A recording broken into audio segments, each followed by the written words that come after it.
Gustat et videt quam suavis est Dominus. Alleluia, alleluia, alleluia.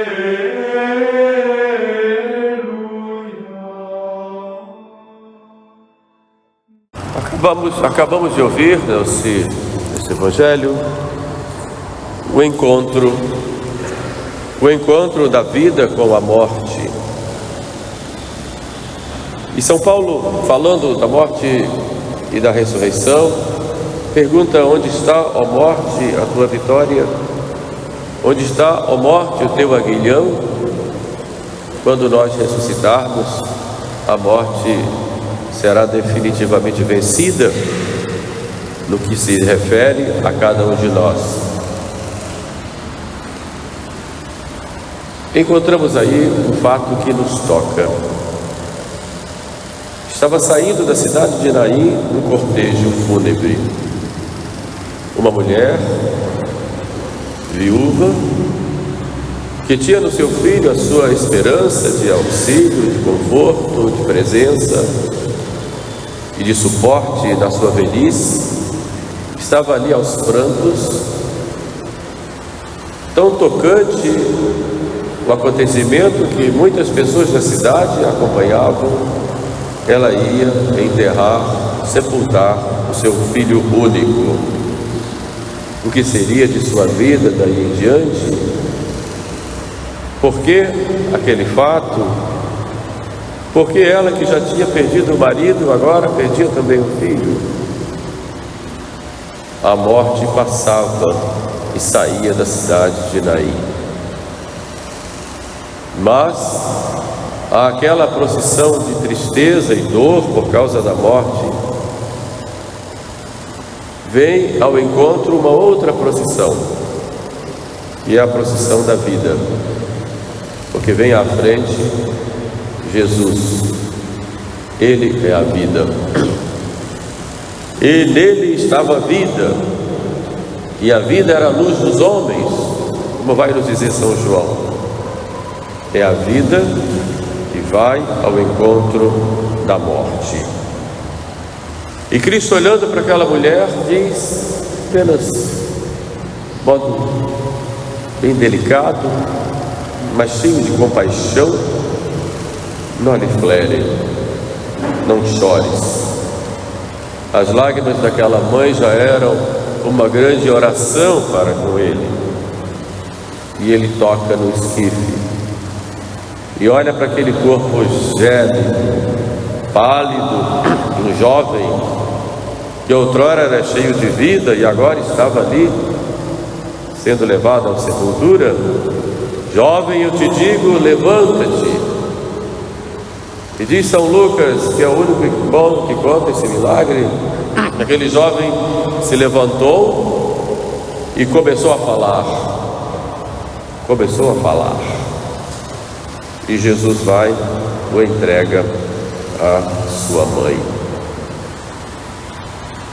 Quando Deus nos criou no estado de graça e inocência, e nos criou para a vida. Deu a Adão um sopro de vida. Embora a morte, que é a própria decomposição, faça parte de tudo aquilo que é composto, Deus deu a Adão e Eva o dom da imortalidade. Por isso a Bíblia diz que eles comiam do fruto da árvore da vida, que os preservava da morte. Mas Deus colocou uma condição, a condição da obediência.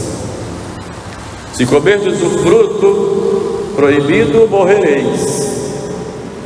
Mas o homem, tentado pela serpente, enche-se de orgulho. Se comerdes do fruto, sereis deuses.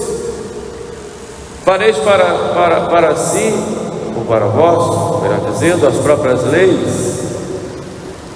Não precisareis vos sujeitar a ninguém. Vós sereis os deuses de vós mesmos. E Adão e Eva comem o fruto por orgulho e desobediência.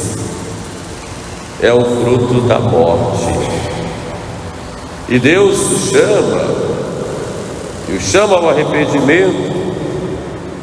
Mas, como disse São Paulo na epístola de hoje, aquele que semeia na sua própria carne, semeia para si mesmo a corrupção.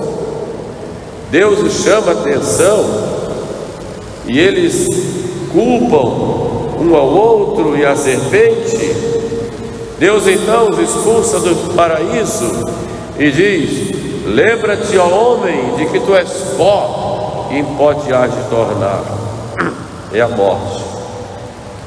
morte que vem com dores, com lágrimas, a morte que humilha, a morte que é salário do pecado. Mas há uma morte que é muito pior do que aquela do corpo, e é a morte espiritual, a morte trazida pelo pecado. Em Adão havia essas duas mortes, e a pior delas nós sabemos que é a morte do espírito. Claro que o espírito em si, por ser o espírito, não morre, mas pode, como morte, perder a graça, perder a vida divina, porque a própria alma expulsa Deus de si mesma. Então é a morte. Uma morte que é muito pior do que a morte do corpo.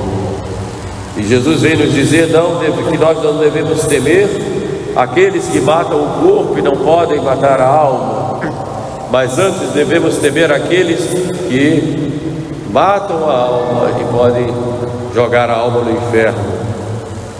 O pecado, diz Jesus, nos faz verdadeiros escravos. Pelo pecado, nós perdemos a liberdade dos filhos de Deus. O pecado nos endurece o coração. O pecado nos enche de egoísmo. O pecado nos angustia. O pecado nos humilha.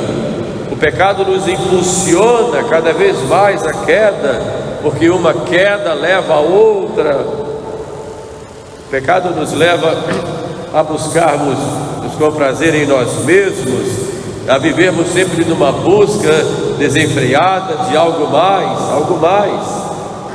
O pecado não nos sacia, pode nos dar algum prazer no momento, mas depois vem a dor, a angústia, o sentimento de vazio, e por causa disso nós vamos buscando cada vez mais algo que nos sacie, que nos complete. Assim faz o pecado. Esta é a procissão da morte. Mas vem Cristo, e é Cristo quem toma a iniciativa. Cristo vai adiante. Notem que nesse fato, ninguém pede nada a Jesus. Jesus vai. Nos outros momentos na Sagrada Escritura, os milagres que Jesus faz, em geral, com algumas exceções, são milagres solicitados. Senhor, que eu veja, dizia o cego. Mestre, se queres, pode limpar-me, dizia aquele leproso. Minha filha está em casa, doente, a morrer, endemoniada, diz a mulher da Cananeia, ou diz aquele o pai de Jairo, pai da menina que já tinha morrido, inclusive. E há tantos e tantos casos em que, Senhor, tem misericórdia de mim. Eu creio, Senhor, mas aumentai a minha fé. Ali não há nada disso. Jesus simplesmente chega, olha para aquela mulher e diz: não chores. Poderíamos pensar que estava ali olhando para a mãe que chora pelos pecados dos filhos. Imaginar ali sua mãe chorando pelos pecados da humanidade, ou imaginar mulheres como Santa Mônica, que durante cerca de 30 anos chora e derrama suas lágrimas pela conversão de seu filho Agostinho, a ponto de Santo Ambrósio dizer: não é possível que não se converta um filho fruto de tantas lágrimas. Aqui está a mãe que chora, a mãe que implora a misericórdia de Deus. Há quantas mães assim hoje em dia, que trataram com tanto carinho seus filhos na sua infância, e depois os filhos se perderam nos vícios, no pecado. Tantos e tantos jovens seduzidos pelo mundo que se perdem. E não só suas mães biológicas e amorosas choram, mas a mãe igreja chora por nós. Nós damos muitos motivos para a nossa mãe igreja chorar. Nossa displicência na vida de oração, nosso descuido na prática da fé, nossa incoerência em darmos testemunho no mundo da nossa fé, nossas preocupações exageradas com as coisas que passam. A igreja tem muitos motivos para chorar.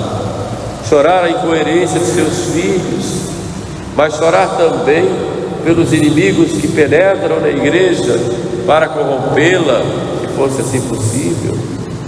A igreja chora por nós, passa, sobretudo hoje, a sua paixão,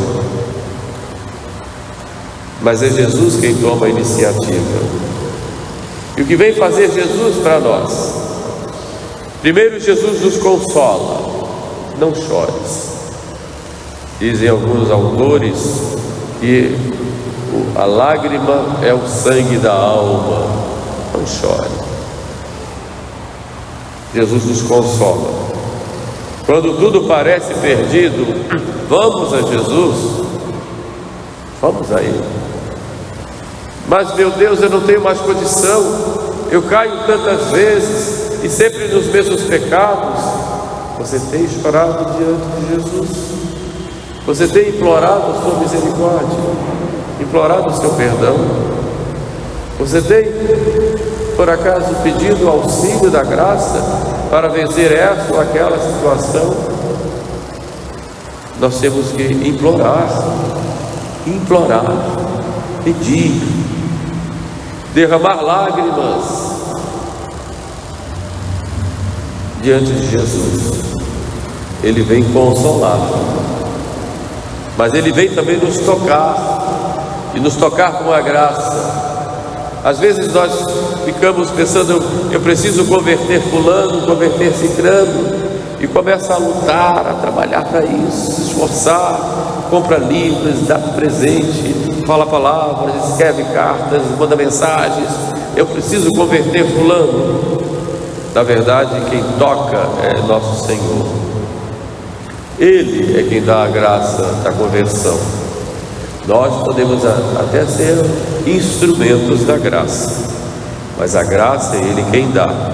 E a resposta, evidentemente, é livre de cada um. Então Jesus consola, depois tocou no esquife, toca com a sua graça a cada um de nós de diversas maneiras, e depois Jesus ordena: jovem, eu te digo, levanta-te. E quando Ele ordena, é preciso atender a essa ordem. E é significativo que aquele jovem se levantou e começou a falar, porque quando vem a conversão, quando nós nos levantamos, nós temos que falar primeiro com Ele, e depois darmos testemunho de seu amor e da sua misericórdia. Jesus é o Salvador que se compadece das nossas misérias e com o seu poder quer nos aliviar e quer nos transformar. No Evangelho nós encontramos, diz Santo Agostinho, 3 mortos ressuscitados visivelmente, mas Ele ressuscitou continua Agostinho, milhares de outros, invisivelmente.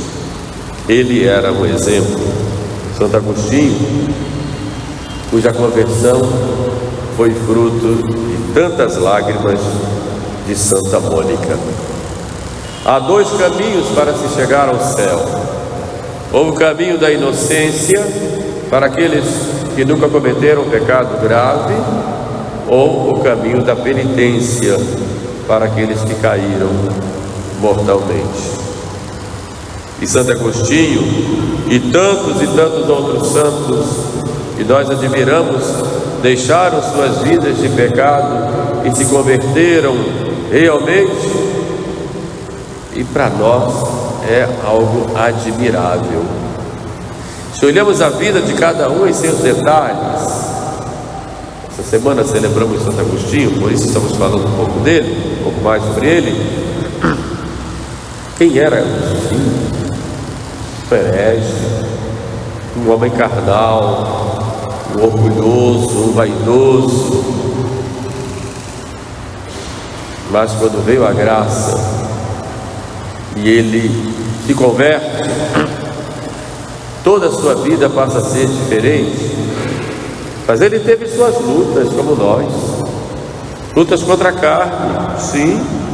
Lutas contra as tentações de orgulho, de vaidade, de impurezas. Teve suas quedas também. Mas ele confiou, ele se entregou a nosso Senhor e não olhou para trás. E Santo Agostinho dizia: se os santos conseguiram, eu também vou conseguir. E se esses santos ressuscitaram, e peguemos tantos outros, como o São Francisco de Assis, ou mesmo Santo Inácio de Loyola, e tantos outros, Santa Maria de Psíaca, e tantos. Se eles conseguiram, nós também conseguiremos. Por isso temos que confiar e nunca desanimar. Caiu? Levante-se. Levante-se e confie. Faça sempre o seu exame de consciência daquilo que precisa melhorar. E São Paulo fala na epístola de hoje: no seu exame de consciência, não fique se comparando com os outros, mas olhe a si mesmo, porque é preciso carregar os próprios fardos dos pecados. Faça esse exame de consciência e peça a graça de uma verdadeira conversão. Como leproso: Senhor, se queres, pode limpar-me. Como cego: Senhor, que eu veja. Rezemos, pois, meus irmãos, pela nossa conversão diária, mas, sobretudo, tenhamos muita humildade de reconhecermos que somos falhos e que a nossa vida é Jesus Cristo. Ajudemo-nos uns aos outros pela prática das virtudes e não fiquemos julgando uns aos outros, porque nós somos também cheios de pecado. Vivamos a caridade na humildade, e como a Mãe Igreja reza tanto pelos seus filhos, rezemos uns pelos outros, para que cresçamos na caridade, no amor de Deus, e tenhamos assim uma verdadeira vida, como diz São Paulo, concluindo: meu viver é Cristo. Louvado seja nosso Senhor Jesus Cristo. Gustate et videte quam suavis est Dominus. Alleluia.